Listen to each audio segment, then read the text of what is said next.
परब्रह्म मूर्तीचा स्वामी स्वरूपा, निजानंद साकारला जो अरूप, शुचित्वे स्वयं लाजविले नभाया, नमस्कार माझा गुरुस्वामी पाया.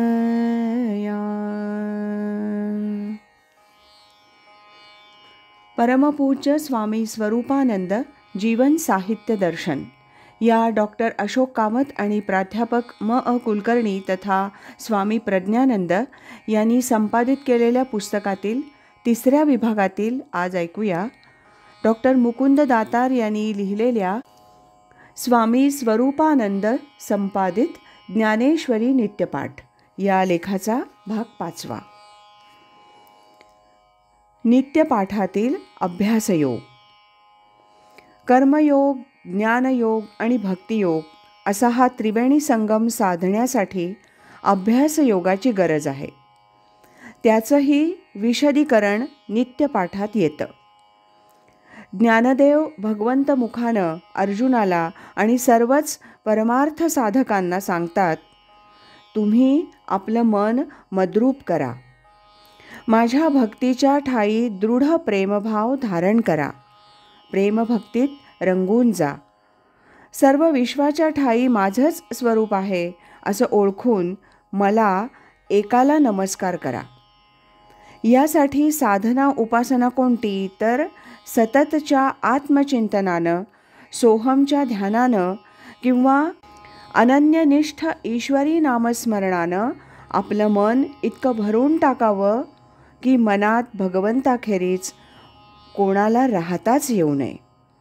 सर्व वस्तुमात्रातील एकमेव भगवंत ओळखावा, त्याला सर्वत्र सहजपणे नमस्कार करावा, हाच तो अभ्यास योग.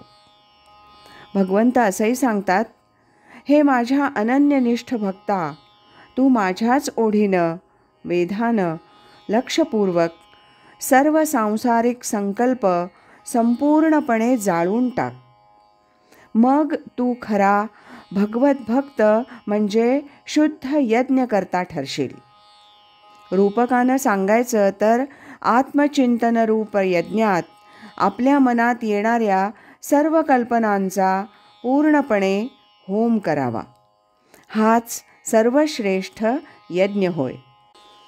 अशा प्रकारे संकल्प विकल्पांचे हवे नकोचे कल्पना तरंग थांबले की मन शांत होतं. मग आनंदरूप आत्मरूपाची ओळख पटते, स्वतः आत्मरूप ईश्वररूप होता येतं. हेच त्या भगवंताच्या हृदयातील गुपित आहे. आता हे प्राप्त होण्यासाठी अभ्यासयोग कोणता, साधन मार्ग कोणता? त्यासाठी श्री ज्ञानदेव भगवंत मुखानं सांगतात, हे माझ्या भक्ता, तू जर तुझं सकल वासना रहित असं चित्त, मनबुद्धी सहित असं चित्त माझ्या हाती समग्रपणे संपूर्णपणे देऊ शकत नसलास तर तू असं कर की या 8 प्रहरामध्ये नेमकेपणाने, साक्षेपाने निमिषभर म्हणजे क्षणभर तरी तुझं चित्त मला देत जा. भगवंत पुढे सांगतात, मग जेवढा वेळ तुझं चित्त माझं भक्तिसुख अनुभवेल तेवढा वेळ तुझं चित्त निश्चितपणे प्रापंचिक विषयांच्या ठिकाणी अरुची घेईल. उदाहरणानं सांगायचं तर पौर्णिमेपासून पुढे ते चंद्रबिंब दिवसेंदिवस कमी कमी होत जातं. अखेर अमावस्येला अगदी नाहीसं होतं. त्याप्रमाणे सांसारिक भोगातून तुझं चित्त निघून ते माझ्यामध्ये प्रवेश करीत करीत हळूहळू मद्रूपच होऊन जाईल. हाच तो अभ्यास योग. या अभ्यासाला कोणतीही गोष्ट मुळीच कठीण नाही. यासाठी हे भक्ता तू प्रयत्नपूर्वक अभ्यास योगानं माझ्या स्वरूपी एकरूप हो. भगवंत सांगतात, या मानवी मनाची एक गोष्ट मात्र फार चांगली आहे. ती म्हणजे त्याला एकदा गोडी लागली की ते अनुभवलेल्या गोडीच्या ठिकाणी सवकतं. म्हणून त्या मनाला कौतुकानं आत्मानुभूतीचं सुखच पुन्हा पुन्हा वारंवार दाखवीत जावं. अशा या अभ्यास योगाची फलश्रुती कोणती? तर ऐसा जो काम क्रोध लोभा झाडी करुनी ठाके उभा तोची येवढिया लोभा गोसावी होय. नित्यपाठातील मंत्र रहस्य. ज्ञानदेव सांगतात, खरं तर ईश्वरी नाम हेच ब्रह्म आहे. ज्या भगवंताकडून हे सर्व दृश्य मात्र विश्वरूप प्रकाशिलं जातं, त्या भगवंताच्या ठिकाणी ओम तत्सत हा नामोच्चार साधकाला घेऊन जातो. याच ऐक्यभावानं अनन्य निष्ठेनं भक्तानं भगवंताला शरण जावं. सोन्याचा मणी जसा सोन्याशी अभिन्न असतो अथवा पाण्याची लाट जशी पाण्याशी ऐक्य पावते, त्याप्रमाणे साधकानं अद्वैत भावानं भगवंताला शरण यावं. भगवद्रूप होऊन भगवंताची सेवा करणं हीच सहज भक्ती आहे. ही पूर्णाद्वैत ज्ञानानं हस्तगत होते. ही चिदविलासाची जाणीव हेच भगवद्गीतेचं मंत्र रहस्य आहे. स्वतः भगवंतच सर्वांना आवाहन करतात की ज्या बालकाला आईशिवाय दुसरं जीवनच नाही, त्या बालकाची आणि आईची जशी भेट करून द्यावी, त्याप्रमाणे अध्यात्मविद्येच्या मंत्रानं संपूर्ण रहस्य सांगणाऱ्या या भगवद्गीतेची ओळख भगवत भक्तांना अवश्य करून द्यावी. ते हे मंत्र रहस्य गीता मेळवी जो माझिया भक्ता अनन्य जीवना माता बालका जैसी. अशा तऱ्हेनं भगवत भक्तांची या भगवद्गीतेशी प्रेमानं जो भेट घडवील, तो देहपातानंतर खात्रीनं भगवत रूपच होईल, असं त्या सर्व रूप सुंदर सर्वार्थ डोळस आणि सर्व देश निवासी श्रीकृष्णानं अर्जुनाला सांगितलं. या मंत्र रहस्याची थोरवी किती वर्णावी. हे मंत्र रहस्य असं आहे की वैराग्यशील पुरुषही ते जाणण्याची इच्छा बाळगतात. संत सज्जन तर त्याचा नित्य अनुभव घेतात आणि सोहम भावनेनं संसार सागर तरून गेलेले योगयुक्त इथेच रममाण होतात. तेच हे मंत्र रहस्य भगवंतानं गायलेली गीता या नावानं सुप्रसिद्ध आहे. ज्ञानसागर वाङ्मयाचं ते सार सर्वस्व आहे आणि याच मंत्र रहस्याच्या योगानं ते परमात्मरत्न आपल्या स्वाधीन होतं. ज्ञानदेव सांगतात, तेच मंत्र रहस्य भगवद्गीता रूपानं सर्वांना लाभलं आहे. खरं तर वासरासंबंधीच्या प्रेमानं त्याच्याबद्दलच्या पाहण्यानं गाईचं दुभतं घरातील सर्व माणसांच्या उपयोगी पडतं. त्याप्रमाणे भक्तश्रेष्ठ अर्जुनाच्या निमित्तानं ही भगवद्गीता प्राप्त झाली असून ती जगाचा उद्धार करीत आहे. वत्साचे निवोरसे दुभते होय घरोद्देशे जाले पांडवाचे निमिषे जगदुद्धरण. सत्कविवरांचा प्रसाद.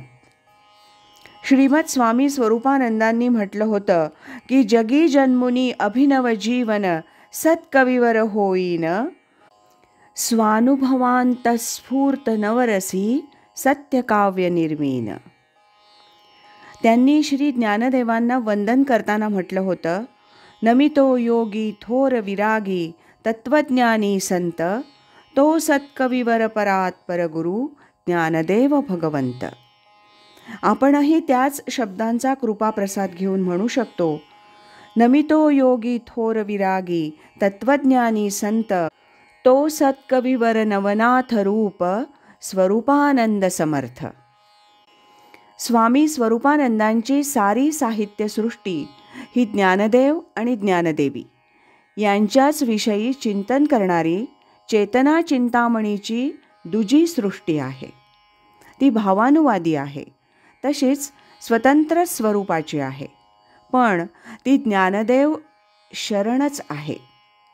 स्वामीजींनी सर्व साधकांना कळकळीनं आणि तळमळीनं आवाहन केलंय की नित्य अंतरी ज्ञानदेव सर्वाभूती भगवत भाव देवभक्ता एकची ठाव अपूर्व नवलाव अनुभवावा.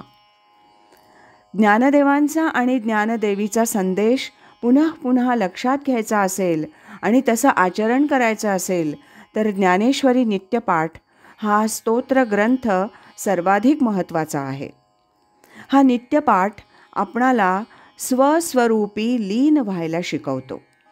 सोहम साधनेनं दिव्य शक्तीचा अनुभव घ्यायला प्रवृत्त करतो. एकदा स्वरूपाचा शोध बोध झाला की देहबुद्धी संपते, आसक्ती अभिलाषा नष्ट होते आणि संसारातील सत्य स्वरूप ओळखता येतं. परिणामी अखंड प्रसन्नता लाभते. सोहम साधनेद्वारा आत्मकल्याण साधता येतं आणि विश्वकल्याणासाठी कार्यरत होता येतं. शेवटी लोकोद्धार झाल्याशिवाय आत्मोद्धार संपूर्ण होत नाही. हेच चिदविलासवादी भक्तियोगाचं मर्म आहे. ज्ञानेश्वरी नित्यपाठ हीच गोष्ट आपणाला सांगतो.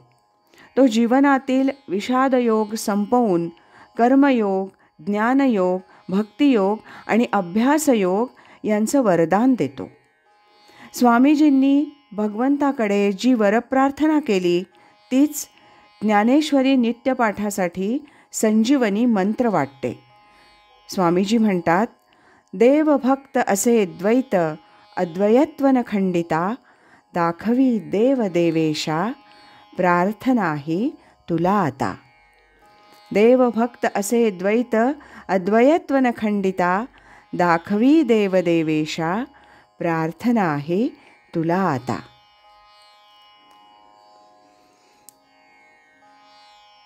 याबरोबरच डॉक्टर मुकुंद दातार यांनी लिहिलेल्या स्वामी स्वरूपानंद संपादित ज्ञानेश्वरी नित्यपाठ या लेखाचं वाचन आता समाप्त होत आहे. उद्यापासून आपण नित्यपाठातील भक्तिरहस्य या डॉक्टर मुकुंद दातार यांनी लिहिलेल्या आणखी एका लेखाचं वाचन आपण उद्यापासून क्रमशः ऐकणार आहोत. श्रीमत् सच्चिदानंद सद्गुरु श्री स्वामी स्वरूपानंद महाराज की जय. हरि ओम तत्सत.